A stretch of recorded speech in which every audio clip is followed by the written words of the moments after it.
Okay, guys, I was gonna do quadrilaterals for the last week of the summer session, but instead, I think it'll be better to do circles because a lot of times circles get left to the end and they're so important. In fact, Euclid started out with circles. So you can see I'm just showing you these are the uh, assignments we're going to go over.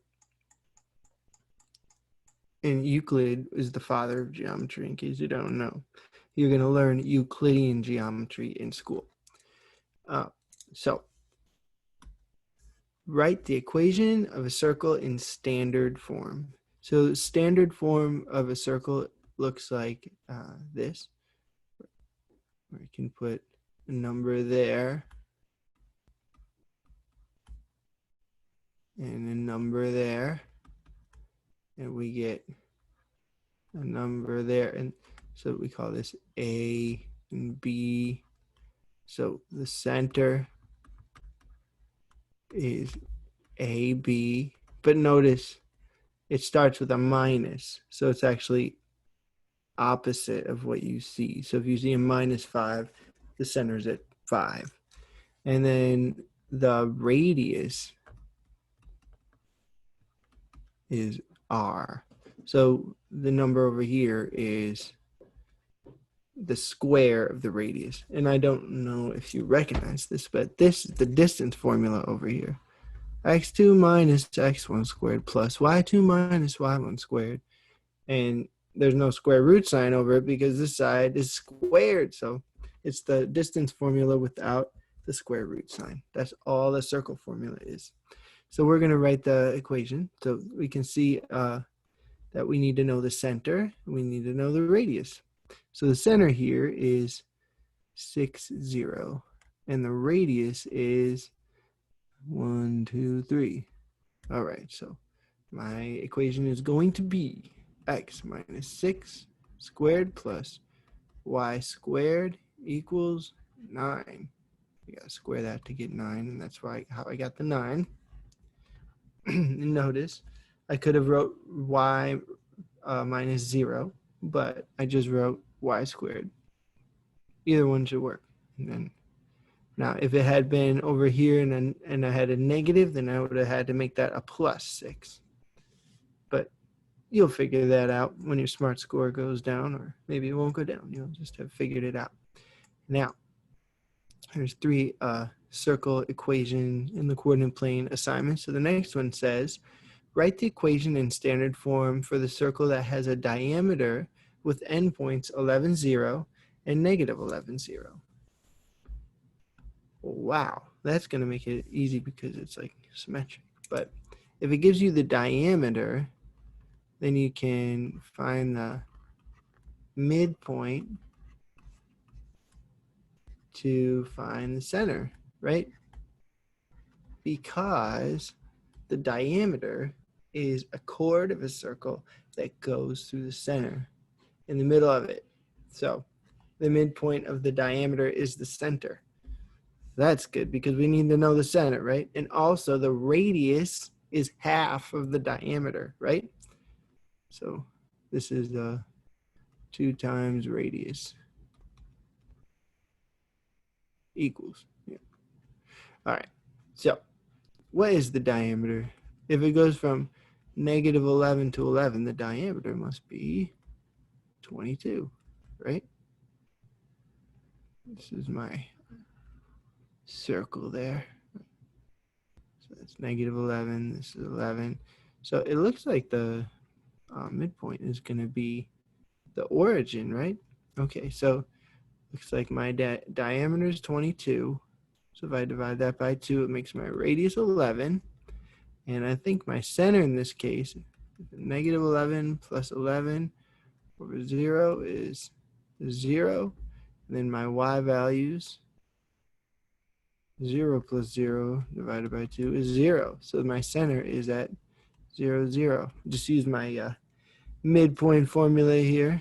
X1 plus X2 divided by 2, not 0. Y1 plus Y2 divided by 2. Okay, so now we can write our equation. It will be It would be x. Oh, I don't have to write it. I'm going to write it like this. Equals 11 squared. And now I'm going to simplify. So it would be x squared plus y squared equals 121. Okay. Now, everyone stay calm, but this last one is a doozy. Okay, so this standard form for a circle, and it's all messed up, but we're gonna clean it up. So let me first just write it. X squared plus 16x. I'm gonna bring these things over. So it's gonna be plus y squared plus 20. Maybe I should leave that 20 on the other side, actually. Yeah, I'm not gonna bring that 20 over. I'm just gonna bring the letters over, the variables. Okay, so we're gonna leave that negative 20 over. Okay, so variables on the left, constants on the right. Got it? Next, we're going to, in my Algebra 1 students will love this part, complete the square. This was our first assignment during the pandemic online, and took a couple weeks. So hopefully they learned it, because we're going to have to use it right now. We're going to complete the square to get factored. So all we really got to do is take the 16x divided by 2 and square it. Well, not 16x, just 16.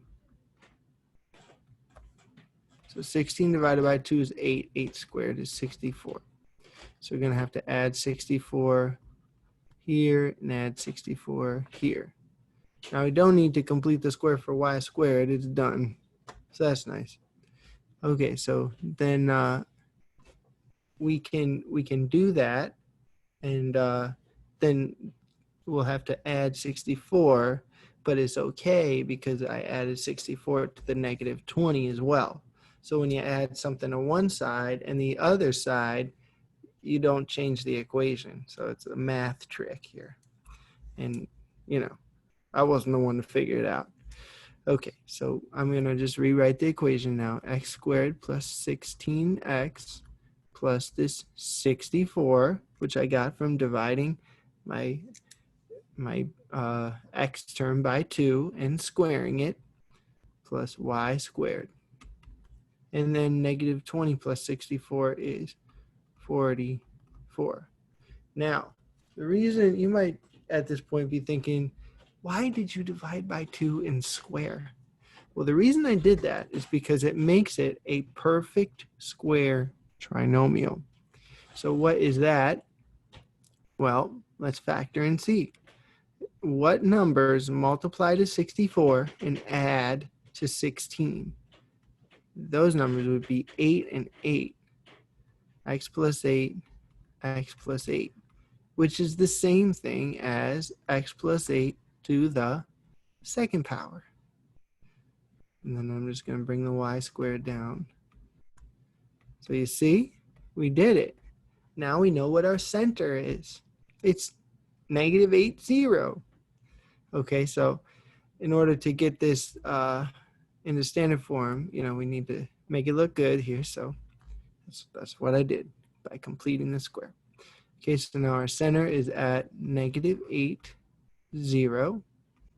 And our radius is the square root of 44. Oh, but it didn't ask that. It asked you to write the equation. So this is the answer.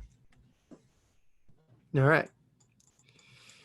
Then we're going to go back up to you for 2 assignments, and then we'll call it a summer.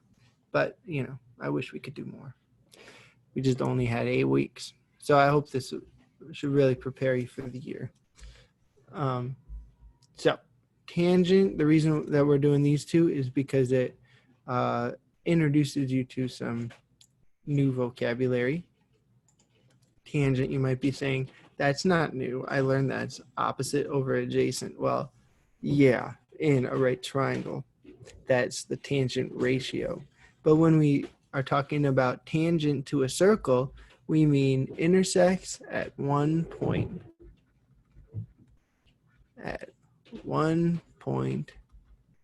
Oh, snap. Or 1 point on circle. So there's also a secant line. Secant means intersect circle at 2 points. So what tangent was mad at the secant because he came in secant? Something like that. There's a joke about a race, but I don't remember it right now, so I'll have to look it up. All right, so the tangent line is a line that intersects the circle in one place, and we can see that as point Q. All right. Also, if this is the radius here, the radius is perpendicular to the tangent line if they meet at the same spot. So that's a theorem that you'll learn. I could prove it to you, but I'm not going to prove it to you right now.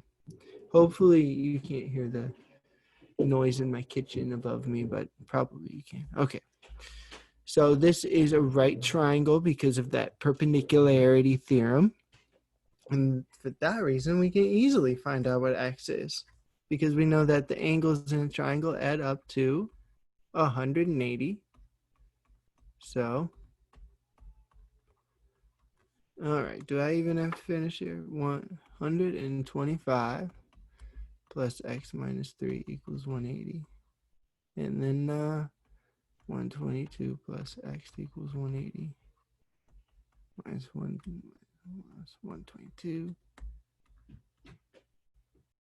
8, and then that's 5, 58. Done. All right. X equals 58. All right, last one. Ooh, my favorite. Inscribed angles. So an inscribed angle, inscribed angles are half the measure of their intercepted arc. So we have inscribed angles. There's also central angles, which are super simple. They're just like the same as the intercepted arc. And there's arcs, as you're gathering. Okay, so what is inscribed? I have my wedding ring on, and I don't know if you can see, but is inscription on the inside of it. It means it's a writing on the ring, on the circle of love. All right. So inscribed means it's on the circle. Okay. So this is actually a central angle here. And this is a inscribed angle. All right. So this is JI is the intercepted arc.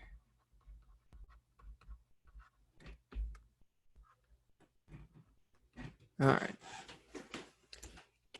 Now, the central angle has the same measure as the intercepted arc. The inscribed angle is half the measure of the intercepted arc. So we can say it like this: the central angle is twice the inscribed angle. So I'm going to say the central angle, which is 6x minus 56, is equal to, that's 2 times the inscribed angle. Or, you could say x plus 18 is 1/2, 6x minus 56. But, you know, let's keep the fractions out. So now we'll distribute, and then we get 4x equals was 56 and 36. 92. And then what's 92 divided by 4? It's like 22, 23, 24. Is it 24? I think it's 24. I don't know. I don't actually have to type it in Excel, so we'll say it's 24. Okay. So I hope that was helpful and you know, invigorating, and we will discuss all of these further in our last week of the summer session. So make sure to post all of the questions that you have or what you can explain on our class organized worksheet. Bye.